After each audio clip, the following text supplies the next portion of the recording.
So Monday onwards, examination started PT4, right? Are you prepared? Yes, sir. Okay. I am asking in related questions in PT4 night exam purpose. Okay? ಕೇಳೋಣ? Okay. Exam ಅನ್ನು ಕಂಡುಹಿಡಿದವರು ಯಾರು? ಜೋರಾಗಪ್ಪ. Very good. Claps. So exam ಅಂತ ಕಂಡುಹಿಡಿದಿದ್ದು henry facial. ಇವರು ಮೂಲತಃ America ದೇಶದವರು. ಇವರು ಒಬ್ರು ಸಾಮಾನ್ಯ ಒಂದು ವ್ಯಾಪಾರಸ್ಥರಾಗಿದ್ರು. ಅದಕ್ಕೆ ಬಂದು ಎಕ್ಸಾಮ್ ಅಂತ ನಡೀತಿರಲಿಲ್ಲ, ವೈವ ಅಂತ. ಅಂದ್ರೆ ಏನು ಅಂತ ಹೇಳಿದ್ರೆ, ನೀವು ಏನ್ ಕೇಳ್ತೀರಿ ಆ ವೈವದಲ್ಲಿ ಹೇಳುವಂಥದ್ದು ಬರವಣಿಗೆ ಉತ್ತರ ಮಾಡಿದ್ದು ಫಸ್ಟ್ ಹೆನ್ರಿ ಫಿಶರ್ ಅಂದ್ಬಿಟ್ಟು. ಇದು ಅಫಿಷಿಯಲ್ ಆಗಿ ಇಡೀ ಇಂಡಿಯಾ ವರ್ಲ್ಡ್ಗೆ ಫಸ್ಟ್ ಇಡೀ ದೇಶಕ್ಕೆ ಮಾಡಿದ್ದು ಅಂತ ಹೇಳಿದ್ರೆ ಚೀನಾದವರು ಬಿಟ್ಬಿಟ್ಟು ದಿ ಇಂಪೀರಿಯಲ್ ಅಂದ್ಬಿಟ್ಟು ಅವ್ರ ಭಾಷೆಯಲ್ಲಿ ಎಕ್ಸಾಮ್ ಅನ್ನೋದನ್ನ ಸ್ಟಾರ್ಟ್ ಮಾಡಿದ್ರು. ನಮ್ಮ ಭಾರತಕ್ಕೆ 1853ರಲ್ಲಿ ನಾಗರಿಕ ಸೇವೆ ಅಂದ್ರೆ ಏನು IAS ಅಂತ ಹೇಳ್ತೀವಿ, ಆ IAS ಎಕ್ಸಾಮ್ ತರ ಬರೆಯೋದಕ್ಕೆ ಬ್ರಿಟಿಷ್ ಈಸ್ಟ್ ಇಂಡಿಯಾ ಕಂಪನಿಯವರು ಭಾರತದವ್ರಿಗೆ ಫಸ್ಟ್ ಟೈಮು ಎಕ್ಸಾಮ್ನ ಅವಕಾಶ ಮಾಡಿಕೊಟ್ಟಿದ್ದು. ಸೊ ನಾವ್ಯಾರು ಮಾಡಿಲ್ಲ ತಪ್ಪು. ಈ ಬ್ರಿಟಿಷ್ ಈಸ್ಟ್ ಇಂಡಿಯಾ ಕಂಪನಿಯವರು ನಿಮಗೆ ಎಕ್ಸಾಮ್ ಬರೆಯೋಕ್ಕೆ ಅವಕಾಶ ಮಾಡಿದ್ರು. ಬೈಕಲ್ಲಿದ್ರೆ ಅವ್ರಿಗೆ ಬೈಕಲ್ಲಿ. ಓಕೆನಾ?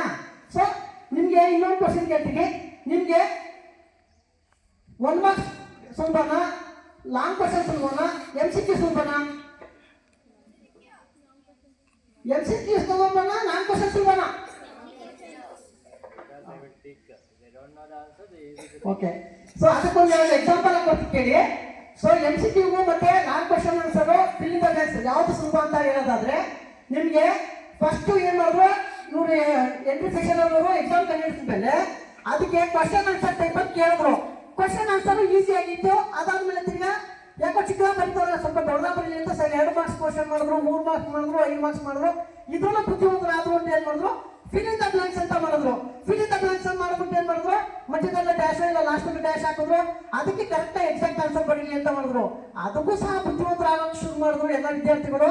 ನೆಕ್ಸ್ಟ್ ಏನ್ ಮಾಡಿದ್ರು, match the following, true or false ಅಂತ ಮಾಡಿದ್ರು. ಸೊ ಅದಕ್ಕೂ ಬುದ್ಧಿವಂತರು ಆಗಿದ್ರು. ನೆಕ್ಸ್ಟ್ ಏನ್ ಮಾಡಿದ್ರು, MCQ ನೀವು ಹೇಳಿದ್ರಲ್ಲ ಚೂಸ್ ದ ಕರೆಕ್ಟ್ ಆನ್ಸರ್, ಅದಕ್ಕೆ ಬಂದ್ರು. ಅದಕ್ಕೆ ಏನ್ ಮಾಡಿದ್ರು, ಫಸ್ಟ್ 2 ಬಂದ್ರು. 2 ಯಾವ್ದು, A or B ಅಂತ ಬಂದ್ರು. ಸೊ ಅದಕ್ಕೂ ಬುದ್ಧಿವಂತರು ಆದ್ರು. ನೆಕ್ಸ್ಟ್ ABC, ಈಗ 8th 9th ಇದೆ 7th ಇದೆ, ಆ ರೀತಿ ಏನ್ ಮಾಡಿದ್ರು, ಆ 3 ಆಪ್ಷನ್ಸ್ ಕೊಟ್ರು. ಅದಕ್ಕೂ ಬುದ್ಧಿವಂತರಾದ್ರು.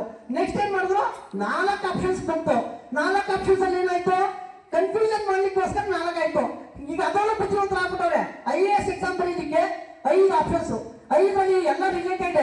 ನಿಮ್ಮ ಮನೆಯಲ್ಲಿದೆ ಅಂತ ಹೇಳಿದ್ರೆ ಅರುಣಲ್ಲಿ ಗೇಟರ್ ಇದೆ, ಅರುಣಲ್ಲಿ ಇದೆ, ಅದಾದ್ಮೇಲೆ ತಿರ್ಗಿ ಸಂಜೆ ಮಟ್ಟಲ್ಲಿ ನೋಡಲಿ, ಎಲ್ಲ ಕನ್ಫ್ಯೂಷನ್ ಅಲ್ಲೇ ಇರುತ್ತೆ. ಒಟ್ಟಲ್ಲಿ 5 ಆಪ್ಷನ್ಸ್ ಅಲ್ಲಿ ಏನ್ ಮಾಡ್ಬಿಟ್ಟಿದ್ರೆ ಕ್ವಶನ್ ಕೊಟ್ಟರು. ನೆಕ್ಸ್ಟ್ ಅದಕ್ಕೂ ಬುದ್ಧಿವಂತರಾಗಿದ್ದಕ್ಕೆ ಏನ್ ಮಾಡ್ಬಿಟ್ರು, ಹೇಳಿಕೆ ಮತ್ತು ಕಾರಣಗಳು, ರೀಸನ್ ಮತ್ತೆ ಅರೇಷನ್ ಅಂತ ಕೊಟ್ಟಿದ್ರು. ಆ ಹೇಳಿಕೆಗಳು ಅದಕ್ಕೆ ರಿಲೇಷನ್ ಆಗಿ ಅದಕ್ಕೆ ತಕ್ಕಂತೆ ಆನ್ಸರ್ ಬರೆದ್ರೆ ಅದನ್ನ ಮಲ್ಟಿಪಲ್ ಆಪ್ಷನ್ಸ್ ಬರೆದ್ರು. ಈಗ ಹೇಳಿ, ಮಲ್ಟಿಪಲ್ ಸುಲಭನ ಕ್ವಶನ್ ಆನ್ಸರ್ ಸುಲಭನ? ಕ್ವಶನ್ ಆನ್ಸರ್ ಅಂತ ಹೇಳಿದ್ರೆ ಮಲ್ಟಿಪಲ್ ಅಲ್ಲಿ ನೀವು ಇಡೀ ಬುಕ್ ಓದ್ಬೇಕು. ಕ್ವಶನ್ ಆನ್ಸರ್ ಈ ಬ್ಯಾಂಕ್ ಏನಿರುತ್ತೆ ಅದು ಮಾತ್ರ ಓದ್ಬೇಕು. ಅದು ಯಾವಾಗ ನಾವು ಓದ್ಬೇಕಾರೆ. ಇವಾಗ ಏನಾಗಿದೆ, ಮಿಡಲ್ ಕ್ವಶನ್ ತೆಗಿತೀವಿ ಅಂದ್ಬಿಟ್ಟು ನಿಮ್ಗೆ ಮತ್ತೆ ಹೇಳ್ಬಿಟ್ಟಿದೀವಿ, ಮಿಡಲ್ ಕ್ವಶನ್ ತೆಗಿತೀವಿ ಅಂದ್ಮೇಲೆ ಟೆಕ್ಸ್ಟ್ ಬುಕ್ ಓದ್ಬೇಕು. ಟೆಕ್ಸ್ಟ್ ಬುಕ್ ಬೇರೆ ಏನು ಕೊಡಲ್ಲ. ಸೊ ಎಲ್ಲಾ ವಿದ್ಯಾರ್ಥಿಗಳು ಏನ್ ಮಾಡ್ಬೇಕು ಅಂತ ಹೇಳಿದ್ರೆ, ಟೀಚರ್ಸ್ ಏನಂತ ಗಮನ ಇಟ್ಟು ಕೇಳಬೇಕು.